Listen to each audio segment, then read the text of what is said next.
महाराष्ट्रासह मध्य प्रदेश, छत्तीसगडमध्ये घरफोडी आणि लूटमार करणाऱ्या कुख्यात चरण भादा या चोरट्याला त्याच्या साथीदारासह स्थानिक गुन्हे शाखा आणि मोर्शी पोलिसांनी संयुक्तरित्या अटक केली। त्यानं तब्बल 15 गुन्ह्यांची कबुली दिली असून त्याच्याकडून 10,15,000चा मुद्देमाल जप्त करण्यात आला। पांढुर्णा येथील सराईत गुन्हेगार चरण भादा हा त्याच्या एका साथीदारासह सिंभोरा परिसरात फिरत असल्याची टीप स्थानिक गुन्हे शाखेला मिळाली होती। त्या आधारावर पोलीस पथकानं चरणसिंग, गब्बूसिंग भादा आणि रवी उर्फ रणजित राजेश चौहान या दोघांना शिताफीनं ताब्यात घेतलं।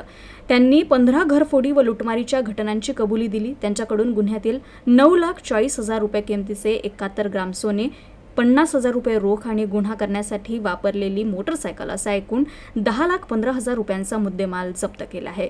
मोर्शी पोलीस पुढील तपास करतात। चरणसिंग भादा हा अट्टल घरफोड्या असून त्याच्या विरुद्ध महाराष्ट्र, मध्य प्रदेश, छत्तीसगड राज्यामध्ये 50 पेक्षा अधिक घरफोडी व लुटमारीचे गुन्हे दाखल आहेत।